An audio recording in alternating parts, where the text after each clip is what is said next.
ലോകത്തെ എല്ലാ തൊഴിലാളികളും ജീവിക്കുന്നത് അധ്വാനിച്ച് വിയർപ്പൊഴുക്കിയാണ്. ആരുടെയും ഔദാര്യം കൊണ്ടല്ല അവർ ജീവിക്കുന്നത്. എന്നാൽ കുടിയേറ്റ തൊഴിലാളികൾ ലോകത്തെ എല്ലായിടത്തും വിദ്വേഷ രാഷ്ട്രീയത്തിൻ്റെ ഇരകളാണ്. ഒട്ടുമിക്ക പ്രദേശങ്ങളിലും ഈ വിദ്വേഷ രാഷ്ട്രീയം ആയുധമാക്കുന്നത് വർഗീയ സംഘടനകളാണ്.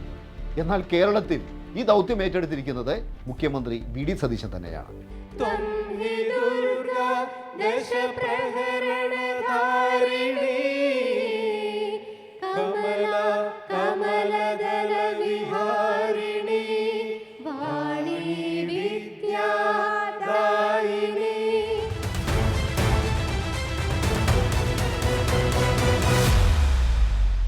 സർ, അവര് ആഴ്ചയിൽ ഒരു ദിവസം അവർക്ക് കൂലി കിട്ടുന്നത് ശനിയാഴ്ച.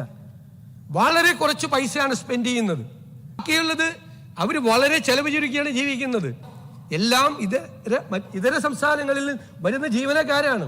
ഈ പറയുന്ന ഈ തിരുവനന്തപുരത്തും അല്ലെങ്കിൽ കൊച്ചിയിലും കേരളത്തിലും സർക്കുലേറ്റ് ചെയ്യപ്പെടേണ്ട പൈസയാണ് റിവേഴ്സ് റെമിറ്റൻസ് ആയിട്ട് ഇതര സംസ്ഥാനങ്ങളിലേക്ക് പോകുന്നത്.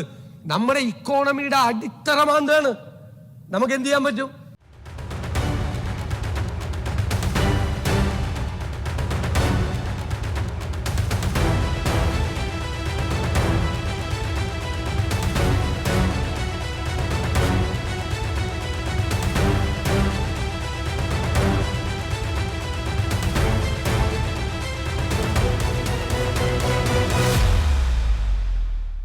മറ്റ് സംസ്ഥാനങ്ങളിൽ വന്ന് ഇവിടെ പണിയെടുക്കുന്ന തൊഴിലാളികളുടെ എണ്ണം ഇപ്പോൾ ഏറ്റവും പുതിയ കണക്കനുസരിച്ച് 45 ലക്ഷത്തിന് മുകളിലാണ്.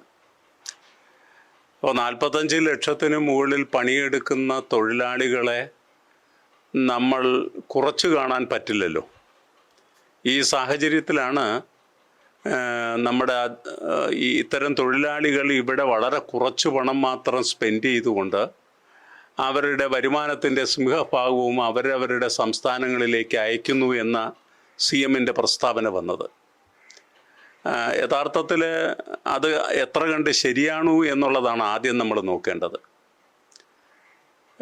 ഒരു കണക്ക് പറയുന്നത്, ഒരു പെരുമ്പാവൂർ കേന്ദ്രീകൃതമായിട്ട് പ്രവർത്തിക്കുന്ന ഒരു NGOയുടെ പഠനപ്രകാരം പറയുന്നത് 26,000 കോടി രൂപയാണ് ഇവർ ഈ സംസ്ഥാനത്തിൽ ചെലവഴിക്കുന്നതെന്നാണ്.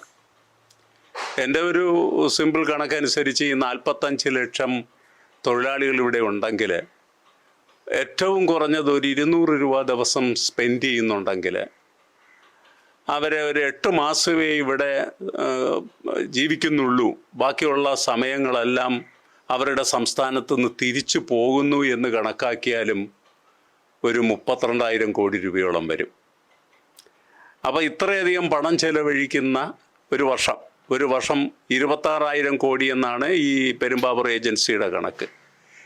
അപ്പോൾ ഏത് കണക്ക് വെച്ച് നോക്കിയാലും അതിന് പുറത്തല്ലാതെ അതിന് താഴെ വരില്ല.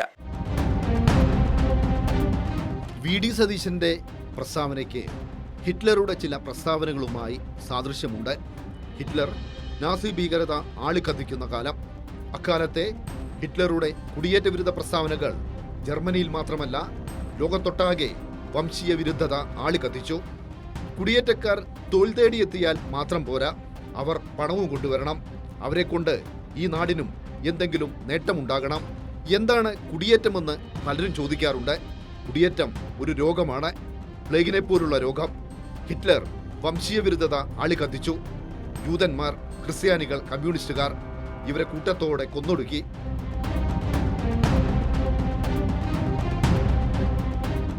ജാതി, മതം, സ്വത്വം, ഭാഷ, ദേശം ഇവയൊന്നുമല്ല.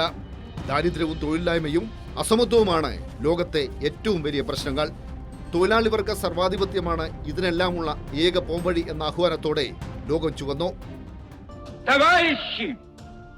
Рабочая крестьянская революция, о необходимости которой все время говорили большевики, совершилась!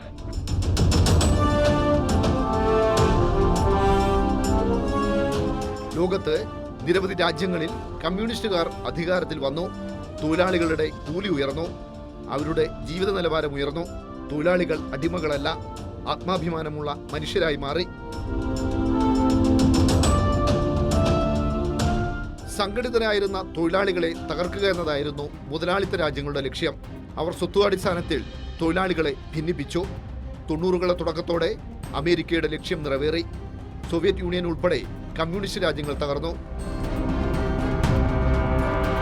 കമ്മ്യൂണിസത്തിന്റെ തകർച്ചയ്ക്കൊപ്പം ലോകത്ത് തൊഴിലാളി മുന്നേറ്റങ്ങൾ ദുർബലമായി. ചെറുതും വലുതുമായ യുദ്ധങ്ങളിൽ ലക്ഷങ്ങളെ കൊന്നൊടുക്കി. ഏതു യുദ്ധത്തിന്റെയും മൂലകാരണങ്ങളിലേക്ക് പോയാൽ അവിടെ കാണുന്നത് അമേരിക്കയുടെ രാഷ്ട്രീയവും സാമ്പത്തികവുമായ താല്പര്യങ്ങളാണ്. യുദ്ധങ്ങൾ മനുഷ്യനെ കൊന്നൊടുക്കുന്നതോടൊപ്പം ലോകത്ത് കൂട്ടപ്പലായനങ്ങളും സൃഷ്ടിച്ചു.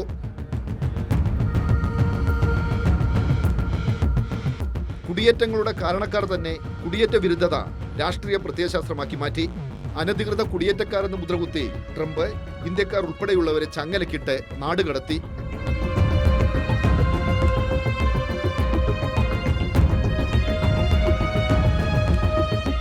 ലോകം മുഴുവൻ കുടിയേറ്റ തൊഴിലാളികൾ ശക്തിയോടെ സംഘടിച്ചുകൊണ്ടിരിക്കുകയാണ്. ഇതിന്റെ അനുരണനങ്ങൾ അമേരിക്കയുടെ സാമ്പത്തിക തലസ്ഥാനമായ ന്യൂയോർക്കിലുമുണ്ടായി.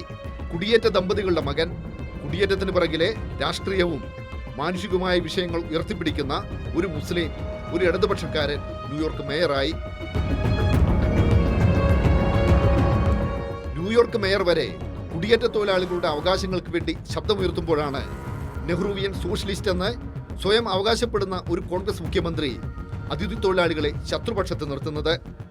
തിരുവനന്തപുരത്തും അല്ലെങ്കിൽ കൊച്ചിയിലും കേരളത്തിലും സർക്കുലേറ്റ് ചെയ്യപ്പെടേണ്ട പൈസയാണ് റിവേഴ്സ് റെമിറ്റൻസ് ആയിട്ട് ഇതര സംസ്ഥാനങ്ങളിലേക്ക് പോകുന്നത്.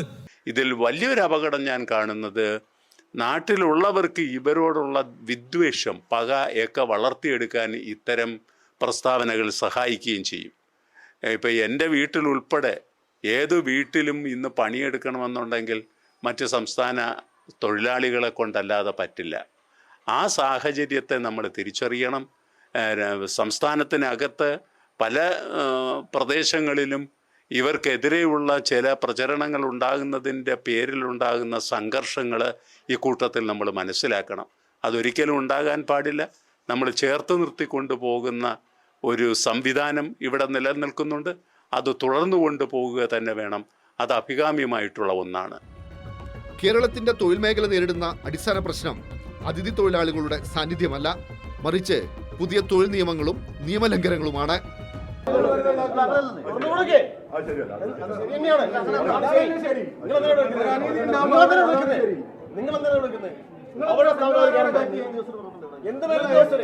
ID കാർഡുള്ളവരാ കയറുന്നത്.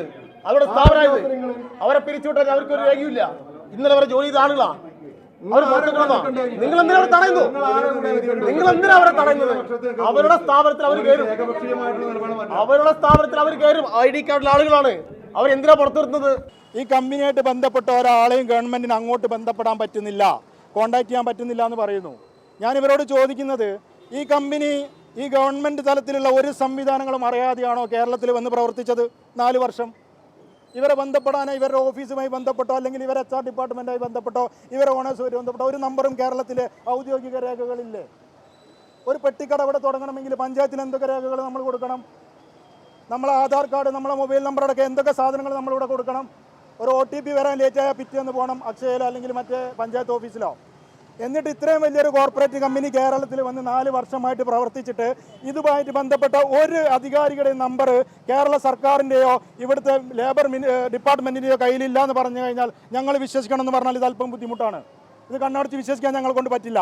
അതുകൊണ്ട് ഞങ്ങൾ വ്യക്തമായ രീതിയിൽ പ്രക്ഷോഭത്തിലേക്ക് ഞങ്ങൾ പോകും. അത് ഏത് രീതിയിൽ വേണമെന്നുള്ളത് ഇപ്പോൾ അവർ നിയമം പറഞ്ഞിട്ടാണ് ഞങ്ങളടുത്ത് പറഞ്ഞിരിക്കുന്നത്. നിയമപരമായി ഇത്രയും തന്നാൽ മതി എന്നുള്ളത്. നിയമത്തിൻ്റെ അടിസ്ഥാനത്തിൽ തന്നെ എന്ത് ചെയ്യാൻ പറ്റുമെന്നുള്ളത് ഞങ്ങൾ ചെയ്യും. എല്ലാ കുടിയേറ്റങ്ങളുടെയും അടിസ്ഥാന കാരണം ദാരിദ്ര്യമാണ്. ദാരിദ്ര്യം ഇല്ലാതാവണമെങ്കിൽ അസമത്വത്തിന് വിരാമം ഉണ്ടാകണം. സ്വത്ത് മുഴുവൻ കോർപ്പറേറ്റ് ഭീമന്മാർ കൈക്കലാക്കുന്നത് അവസാനിപ്പിക്കണം. ഇതിനാകട്ടെ രാജ്യത്തും ലോകത്തും രാഷ്ട്രീയ മാറ്റം ഉണ്ടാകണം.